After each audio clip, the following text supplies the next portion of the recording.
Wongeye kwirirwaho inshuti bavandimwe b'ibiganiro byacu hano kuri Sahel TV. Imana ikomeze kubareba neza kandi Imana ibaha umugisha. Tugarutse mu makuru ari kuvugwa hirya no hino mu biyaga bigari, ariko kandi nk'uko mubizi tugera muri Repubulika Iharanira Demokarasi ya Kongo muri Kivu y'Epfo, n'ahandi hagiye hatandukanye hirya no hino ku isi. Aho hose tugerayo tukareba amakuru agezweho ari kuvugwa nk'uko bisanzwe. Ariko mu Rwanda hari amakuru ari kuhavugwa cyane cyane, turaje turebe ayo ariyo. Ariko kandi reka duhere muri Repubulika Iharanira Demokarasi ya Kongo, ncamake z'amakuru dufite tugiye kubagezaho muri kano kanya. Kuko mubizi narababwiye ngo hano kuri Sahel TV amakuru aba ari umucuncumuko rwose, tuba tuyafite ari menshi cyane kandi tuyafite ku bwinshi. Hanyuma rero muri Repubulika Iharanira Demokarasi ya Kongo muri Kivu y'Epfo hagaragaye amashusho menshi ku mbuga nkoranyambaga nk'uko musanzwe mubizi, y'abasirikare ba Wazalendo n'abarundi na FARDC bari kubyina bishimye, imbunda bazitunze hejuru. Banavuga ko bahaye M23 amasaha make kuba yavuye muri Bukavu no mu nkengero z'ikibuga cy'indege cya Kavumu. Nk'uko bikomeje kugenda bigaragara, aya makuru turayafite 5 kuri 5. Ariko kandi mu Rwanda naho haravugwa inkuru witwa Victoire Ingabire Umuhoza, umuyobozi w'ishyaka Darifa Umurinzi ritaremerwa n'amategeko hano mu Rwanda. Nk'uko bigaragara yamaze gutabwa muri yombi n'urwego rw'ubugenzacyaha RIB, nk'uko bikomeza kugenda bigaragara. Aya makuru nayo turaje tuyavimuzi n'umuzingo n'andi ari gucaracara hirya no hino. Ntimujye kure y'inyakiramajwi zanyu, munyemerere mu ntiza amaso mu ntiza amatwi, nanjye mbivimuzi n'umuzingo ibijyanye n'amakuru agezweho nk'uko mubibona 5 kuri 5. Reka rero mbanze mpikaze abantu badukurikiye bari muri Amerika, bari muri mu Buholande, abari mu Bwongereza, mu Bufaransa, mu Butaliyani, abari muri Canada, abari muri Belgique, mwese aho muherereye hirya no hino, mwese muri inshuti z'akadasohoka, reka mbabwire nti mwarakoze kubana natwe no kudushyigikira. Ariko kandi mukomeze mubane natwe kuko bigaragara 5 kuri 5. Hanyuma reka dusuhuze abantu mwese mudukurikira muri Afurika, South Africa, Zimbabwe, Mozambique n'ahandi hatandukanye. Reka kandi nongere nsuhuze abantu bari muri Kenya, muri Tanzania, i Bugande, mwese tubahaye yambu. Abanyarwanda mwese aho muri namwe turabasuhuje ku migabane itandukanye. Abarundi aho muri mwese reka tubasuhuze. Ariko kandi dusuje n'abakongomani muri rusange aho muherereye hirya no hino ku isi. Reka tubabwire tuti nubwo bose bitameze neza, ejo bizagenda neza kubera Imana. Mukomeze mwizere Imana, Imana izabigenza neza. Hanyuma kandi reka mbanze mbabwire ngo mutwihanganire bitewe nuko turwaye tutameze neza, ariko twizeye ko biri buze kugenda neza.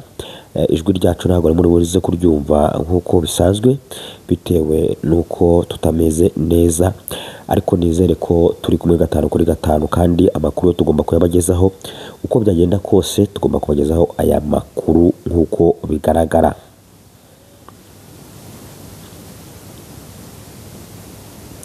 Muri Repubulika Iharanira Demokarasi ya Kongo mu gace ka Nyangezi haravugwa ko habereye imirwano ikomeye karundura mu bice bigiye bitandukanye bya hano muri Nyangezi. Wazalendo na FARDC ndetse n'igisirikare cy'abarundi bakomeje kwatsa umuriro ku ngabo za M23 mu bice ziherereyemo hirya no hino ku birindiro byazo.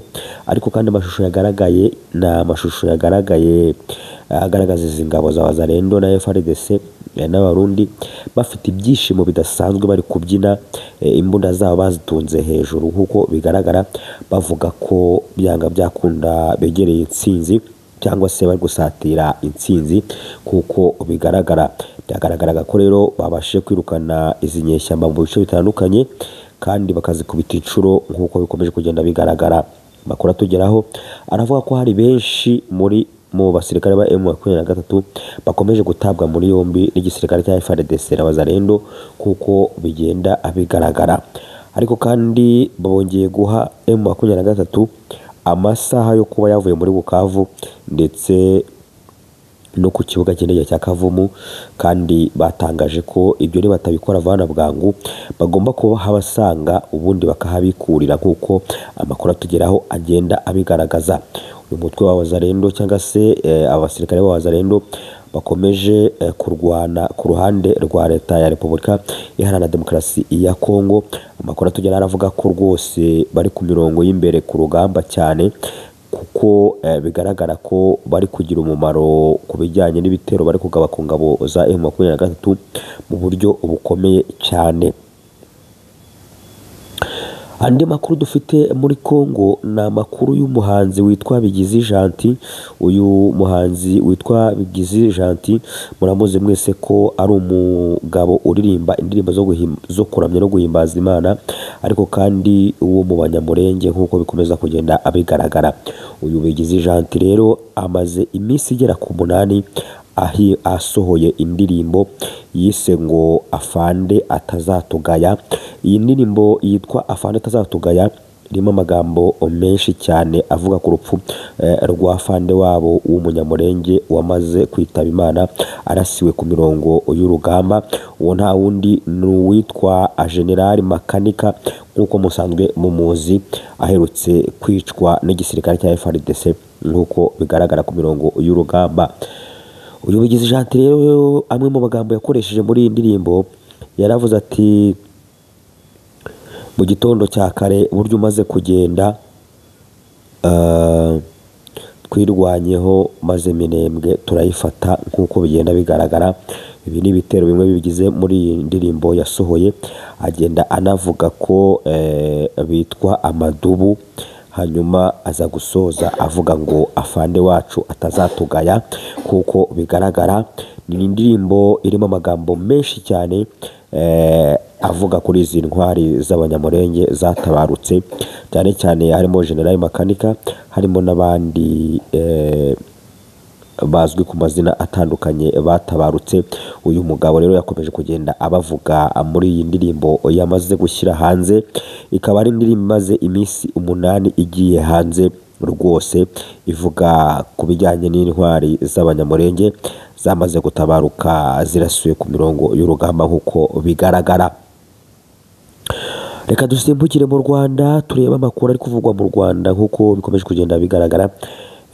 Urwego rw'ubugenzacyaha RIB rwatangaje ko rwataye muri yombi Ingabire Victoire Umuhoza nyuma y'uko urukiko rukuru rusabye ko akorwaho iperereza ku byaha birimo kurema umutwe w'abagizi ba nabi no gutegura ibikorwa bigamije gukurura imvururu muri rubanda. Ibi byaha rero bikaba bivugwa ko ari byo uyu mudamu cyangwa se uyu mugore yaba ari gukekwaho nk'uko bigaragara. Mwabyumvishe rero ko urukiko rukimara kumuhamagaza bakavuga ko ari gukekwaho ibi byaha, yahise atabwa muri yombi n'urwego rw'ubugenzacyaha RIB nk'uko mukomeje kugenda mubyumva. Mu butumwa yanyujije ku mbuga nkoranyambaga zayo, RIB yatangaje ko yafunze Ingabire Victoire ku wa 19 Kamena 2025 ibisabwe n'ubushinjacyaha mu rwego rwo gushyira mu bikorwa icyemezo cy'urukiko rukuru mu rubanza ruregwamo Sibomana Sylvain na bagenzi be kugira ngo ashyikirizwe urukiko. Ibi biravugwa ko rero bamutaye muri yombi kugira ngo hakorwe iperereza, ariko kandi azashyikirizwe n'urukiko nk'uko bikomeje kugenda bigaragara. Yakomeje ati Ingabire Umuhoza Victoire akurikiranyweho hamwe na bagenzi be ibyaha birimo kurema umutwe w'abagizi ba nabi no gutegura ibikorwa bigamije gukurura imvururu muri rubanda. Akaba afungiye kuri sitasiyo ya RIB ya Remera mu gihe hategerejwe gushyikirizwa ubushinjacyaha. Ngira ngo murabyumva cyane ko ubu ari mu maboko ataraye nk'uko tugenda tubibona, ariko kandi bakaba bategura bakora dosiye kugira ngo bashyikirize ubushinjacyaha nk'uko bikomeje kugenda bigaragara. Iki cyemezo cyo gukurikirana Ingabire Victoire cyafashwe nyuma y'aho urukiko rutanyuzwe n'ibisobanuro Ingabire yatanze ku ruhare avugwaho mu mahugurwa yahawe abahoze ari abanyamuryango ba Darifa Umurinzi ubwo yari yatumijwe muri uru rubanza ngo agire ibyo asobanura. Biravuga ko rero urukiko rutabashije kunyurwa n'ibyo yisobanuye cyangwa se n'uburyo n'ibisobanuro yaruhaye nk'uko bikomeje kugenda bigaragara. Kuri ubu rero akaba ariyo mpamvu bahise basaba RIB kuba yamuta muri yombi nk'uko bigaragara. Ubushinjacyaha bwasobanuye ko aya mahugurwa yari ajyanye no guhirika ubutegetsi binyuze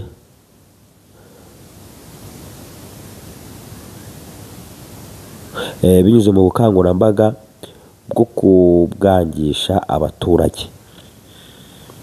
Ingabire yari yabwiye urukiko ko abaregwa muri urwo rubanza bahoze ari abayoboke b'ishyaka Darifa Umurinzi uretse umunyamakuru Nsengimana Toneste washinze umuyoboro wa Umubavu.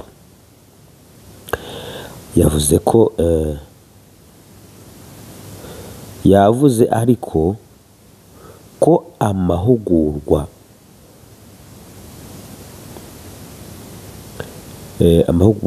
baregwa gukoreramo ibyo byaha atari yateguwe na Darifa Umurinzi ndetse ko we atarayazi. Aya niyo makuru yakomeje kugenda atangaza anasobanurira urukiko nk'uko bigaragara.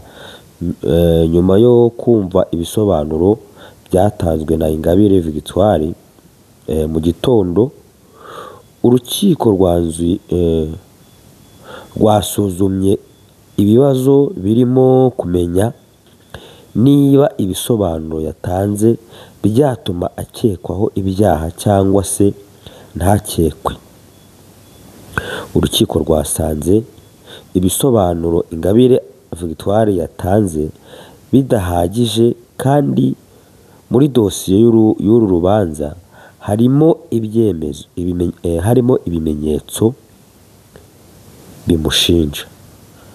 Hanyuma rero ibi bimenyetso bamaze kubibonamo bimushinja niko gufata umwanzuro wo guhita basaba RIB ko yamuta muri yombi hanyuma agakurikiranwa kuri ibi byaha aregwa nk'uko bikomeza kugenda bigaragara.